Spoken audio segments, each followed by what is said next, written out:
कि आप 2026 में बिहार बोर्ड इंटर का एग्जाम देंगे और आप कंफ्यूज हैं कि अपना तैयारी कैसे करें। अभी तक आप कुछ भी नहीं पढ़े हैं और आपको डर लग रहा है कि 2026 का जो एग्जाम होगा उसमें हमारा एक साधारण परसेंटेज आकर के रह जाएगा। ऐसे मेरे भाई थे, मेरे दोस्त थे जो हमेशा कमेंट कर रहे थे कि भैया अगस्त आने वाला है क्या, अगस्त आने वाला है, लेकिन अभी जो है ना मेरा तैयारी बिल्कुल जीरो है, एक भी सब्जेक्ट कंप्लीट नहीं है और डर लग रहा है कि 2026 का जो मेरा एग्जाम होगा ना, 2026 के एग्जाम में यहाँ पे मेरा सपना था 400 प्लस अंक लाना। क्या 400 प्लस अंक लाना, लेकिन इस कंडीशन में ऐसा प्रतीत हो रहा है कि 2026 के एग्जाम में हमें नहीं लगता है कि 350 से ज्यादा अंक आ सकता है। क्या 350 के अंदर ही आकर के रह जाएगा। तो मेरे दोस्त, मेरे भाई, बस आप लोग क्या कीजिएगा, इस वीडियो को शुरू से लेकर के अंत तक देखिएगा, क्योंकि आज की क्लास में हम लोग यह बात करेंगे कि 2026 में जो एग्जाम होगा उसमें अगस्त से पढ़ करके 400 प्लस नंबर हम लोग कैसे लाएं। क्या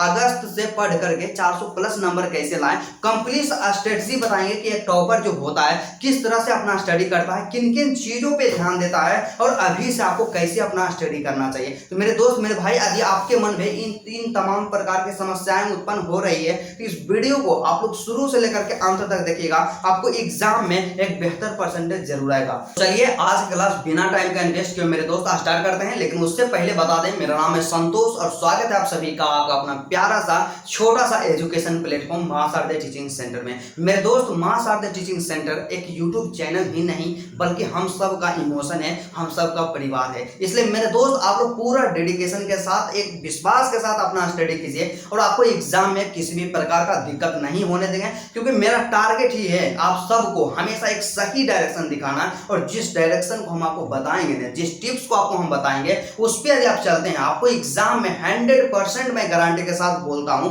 आपको किसी भी प्रकार का कोई भी दिक्कत नहीं होगा। तो सबसे पहले ब्रदर जी, आप लोग में से दो तरह का स्टूडेंट होंगे, जिनका सिलेबस क्या होगा 50% कंप्लीट होगा या कुछ कंप्लीट होगा, वह या वैसे एक दूसरा स्टूडेंट होंगे जिनका सिलेबस अभी कुछ भी कंप्लीट नहीं है, वे कुछ भी नहीं पढ़े हैं, ना ही आपका हिंदी कंप्लीट है, ना ही इंग्लिश कंप्लीट है, ना ही फिजिक्स केमिस्ट्री बायोलॉजी, ना ही मैथमेटिक्स कंप्लीट है और ना ही ऑब्जेक्टिव कंप्लीट है। तो मेरे दोस्त, आपको अभी से शुरुआत से अपना तैयारी कैसे करना चाहिए। सबसे पहले बात करते हैं, हम लोग अपना समय को देखते हैं कि हमारे पास कितना समय बचा हुआ है। तो ब्रदर, समय के बारे में बात करते हैं तो सबसे पहले जानते हैं आपके पास अगस्त है, सितंबर है, नवंबर है, दिसंबर है, यहाँ पे नवंबर है और दिसंबर है। मतलब मान करके क्या चलिए, मतलब यहाँ पे सिर्फ आपके पास अगस्त 1, सितंबर 2, अक्टूबर 3, नवंबर 4 और दिसंबर जो आता है 5 महीना का समय है। क्या 5 महीना का समय है और 5 महीना में ही आपको बेहतर परसेंटेज लाने के लिए आपको कड़ी मेहनत करना पड़ेगा,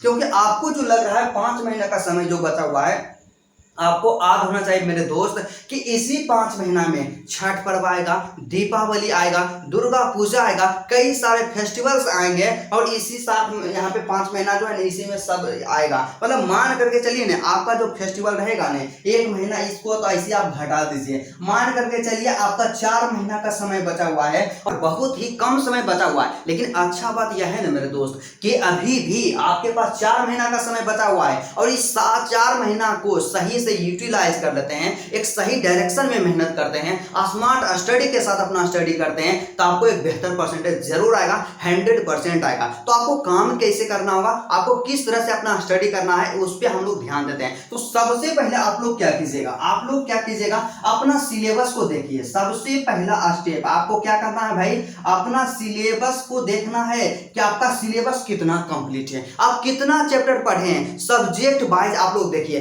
कि हिंदी में आपका कितना चैप्टर कंप्लीट है, इंग्लिश में कितना चैप्टर कंप्लीट है, आपका फिजिक्स हो गया, केमिस्ट्री हो गया, बायोलॉजी हो गया, और जिनका मैथमेटिक्स है तो मैथमेटिक्स में देखिए आपसे बेहतर कोई नहीं जानेगा। क्योंकि क्या होता है कि आपके अंदर जो कमी है ना ब्रदर जी, आप जितना जानते हैं सिर्फ आप ही जान सकते हैं। तो अपने आप से आप पूछिए, अपने आप में देखिए कि हमारा कितना कंप्लीट है, आप लिस्ट बनाइए और कितना चैप्टर आपको पढ़ना है। अब इस तरह से आपको देखिए और जितना यहाँ पे कंप्लीट है ना ब्रदर जी, उसका आप लोग रिविजन करते रहिए और जितना कंप्लीट नहीं है हिंदी में मान लिया जाए कई ऐसे स्टूडेंट होते हैं जिनका क्या होता है, यहाँ पे हम लोग समझ लेते हैं कि 5 गो चैप्टर उनका कंप्लीट है आपका गद्य खंड से और 5 गो चैप्टर कंप्लीट है काव्य खंड से। तो भाई आपका जो भी शेष चैप्टर बचा हुआ है ना, उसको कैसे तैयारी करना है उसके बारे में आपको बताते हैं। तो सिंपली आपको क्या करना होगा कि सबसे पहला टारगेट आपको क्या रखना होगा कि आपका सिलेबस जो है ना, सिलेबस को 100% कंप्लीट करना है। क्या सिलेबस को 100% कंप्लीट करना है। और जब तक आपका सिलेबस कंप्लीट नहीं रहेगा ना मेरे दोस्त, आप एग्जाम में यकीन मानिए बेहतर परसेंटेज नहीं ला सकते हैं, क्योंकि एग्जाम में क्वेश्चन आपका टोटल चैप्टर से पूछा जाएगा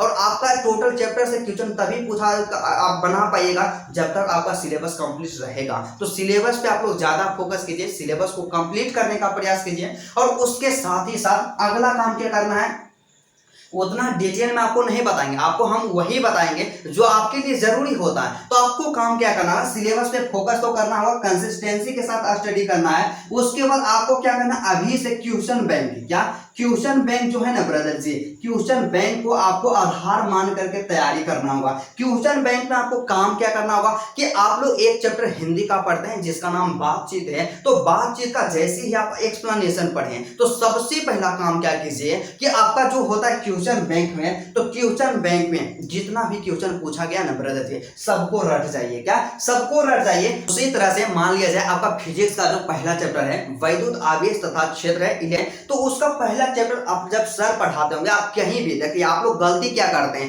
आपका गलती नहीं है, आप जिस अवस्था में है ना उस अवस्था का गलती है। हम सब क्या करते हैं कि कहीं अपना क्लास कर रहे हैं फिजिक्स का या केमिस्ट्री का किसी भी टीचर से, चाहे ऑफलाइन पढ़ रहे हैं या ऑफलाइन पढ़ते हैं, हमसे गलती क्या होता है कि कई मेरे दोस्त होते हैं जो दूसरे टीचर के यहाँ पढ़ते हैं, वो बोलते हैं ना, अरे भाई जानता है वो सर जो है ना बहुत अच्छा पढ़ाते हैं, ये तो सर अच्छा नहीं पढ़ाते हैं। आप लोग क्या कीजिएगा, जहां आप पढ़ रहे हैं वहां से छोड़ करके दूसरा वाला कोचिंग में चल जाइएगा या दूसरा टीचर का क्लास ले लीजिएगा। लेकिन आपको ऐसा मिस्टेक नहीं करना है, क्योंकि कोई भी टीचर जो होते हैं आपको पढ़ा रहे हैं तो अपने आप में बेस्ट होते हैं, उन पर विश्वास रखना। आप जहां से भी स्टडी करते हैं उन पर विश्वास रखना, क्योंकि जिनके अंदर नॉलेज नहीं होगा वे आप कभी भी पढ़ाना स्टार्ट नहीं करेंगे। तो जिस टीचर से आप तैयारी कर रहे हैं उन पे विश्वास रखना है और अपना सिलेबस कंप्लीट करना है। और सिलेबस में क्या होता है, एक चैप्टर आपका कंप्लीट हुआ, क्वेश्चन बैंक निकालिए, क्वेश्चन बैंक निकाल करके जितना क्वेश्चन पूछा गया सबसे पहले उसको रट जाइए। और आपको पता होना चाहिए मेरे भाई कि हर साल क्वेश्चन बैंक से क्या होता है कि 40 से 50% क्वेश्चन एग्जाम में पूछा जाता है। क्या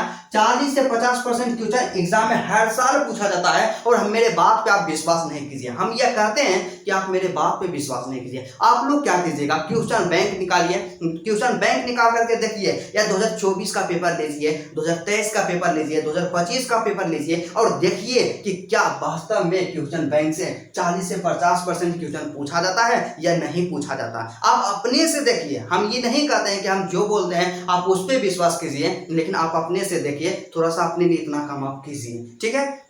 इतना हो गया। और उसके बाद दूसरा काम क्या करना होगा कि आपको ऑब्जेक्टिव पे ज्यादा ध्यान देना है। क्या करना है, आपको ऑब्जेक्टिव पे ज्यादा ध्यान देना है, क्योंकि मेरे दोस्त जानते हैं यदि कोई भी स्टूडेंट टॉपर बनता है, उनको टॉपर बनाने में यहाँ पे अहम भूमिका जो होता है ऑब्जेक्टिव का होता है। ऑब्जेक्टिव पे आपको ज्यादा काम करना है, सब्जेक्ट वाइज आपको ऑब्जेक्टिव तैयार करना है। और मेरा ऐसा मानना है ना जी, आप लोग स्टडी जब करते हैं ना एक दिन में, आप लोग क्या कीजिएगा, अलग से ऑब्जेक्टिव का समय निकाल दीजिएगा। आपका जो होता है ना 5 गो सब्जेक्ट है ना भाई, प्रत्येक सब्जेक्ट में मेरा मानना है ना कम से कम 30 मिनट एक सब्जेक्ट में ऑब्जेक्टिव पे ध्यान दीजिए। क्या ऑब्जेक्टिव पे कम से कम 30 मिनट का समय डेली दीजिए। और ऑब्जेक्टिव यदि आपका स्ट्रॉन्ग है, आपको एग्जाम में कोई भी बेहतर परसेंटेज लाने से नहीं रोक सकता है, क्योंकि ऑब्जेक्टिव में क्या होता है एक भी अंक आपका नहीं कटेगा। और आपका टारगेट होना चाहिए कि हिंदी जो होता है इसमें 50 ऑब्जेक्टिव होता है तो 50 में से 50 आपका स्कोर होना चाहिए। इंग्लिश में 50 होता है तो 50 में से 50 होना चाहिए। और फिजिक्स, केमिस्ट्री और बायोलॉजी जो होता है इसमें 35 अंक का ऑब्जेक्टिव पूछा जाता है, तो 35 आउट ऑफ 35 का स्कोर होना चाहिए। और इस एटीट्यूड के साथ अपना काम कीजिएगा, स्टडी कीजिएगा, एग्जाम में आपको बेहतर परसेंटेज जरूर आएगा। तो ऑब्जेक्टिव पे ज्यादा ध्यान देना है। उसके बाद अगला जो बात कर लेते हैं,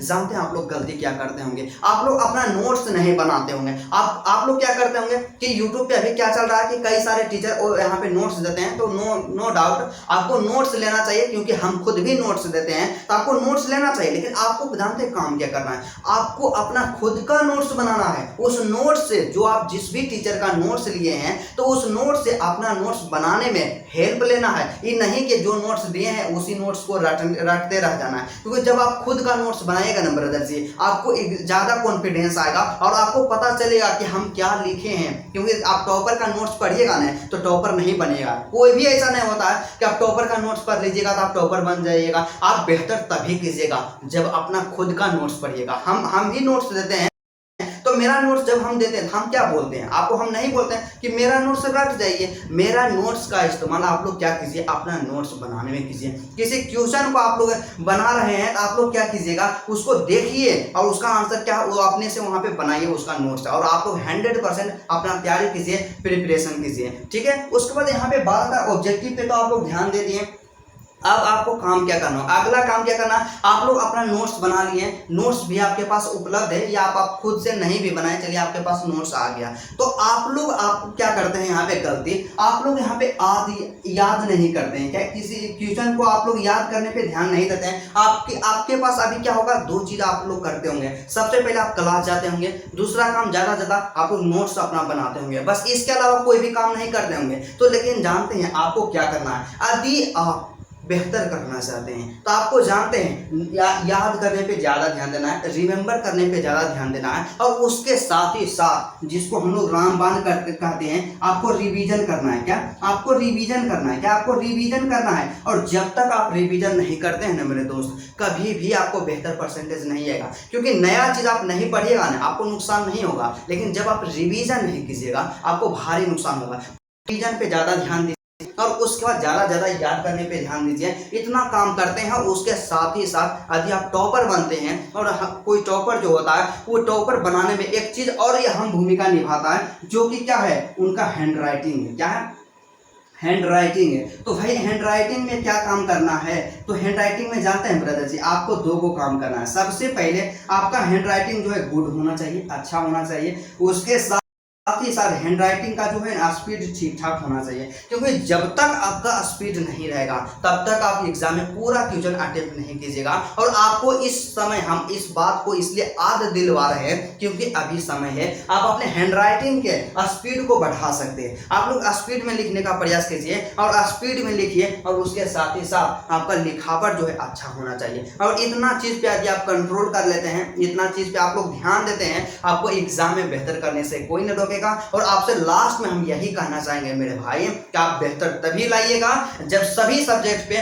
बराबर ध्यान दीजिएगा, सभी सब्जेक्ट को कॉमन लेकर के चलिएगा। क्योंकि कई ऐसे मेरे भाई होते हैं जिनको मैथ पढ़ने में अच्छा लगता है, तो मैथमेटिक्स में वह 90+ ले आते हैं, लेकिन हिंदी के बारे में बात कर लिया जाए तो उनको 60 अंक आता है। इंग्लिश में बात कर लेते हैं तो इंग्लिश में 50-55 आकर के रह गया। तो कोई फायदा नहीं है कि आप यहाँ पे मैथमेटिक्स में 90 ले आए। आपको सभी सब्जेक्ट को बराबर लेकर के चलना है, सभी सब्जेक्ट पे बराबर ध्यान देना है, तभी ऑल ओवर जो आपका परसेंटेज आएगा ना, एक बेहतर परसेंटेज आएगा।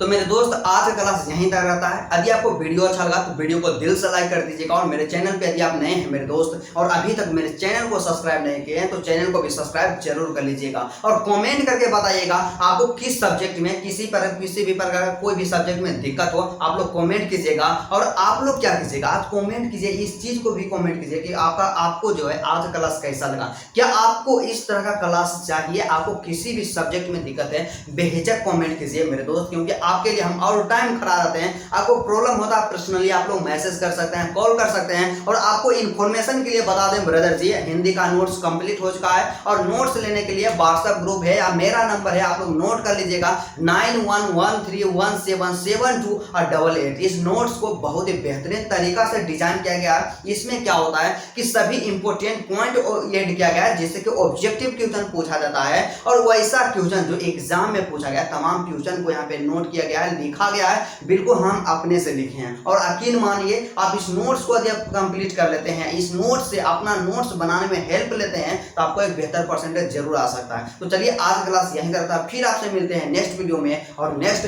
टॉपिक के साथ।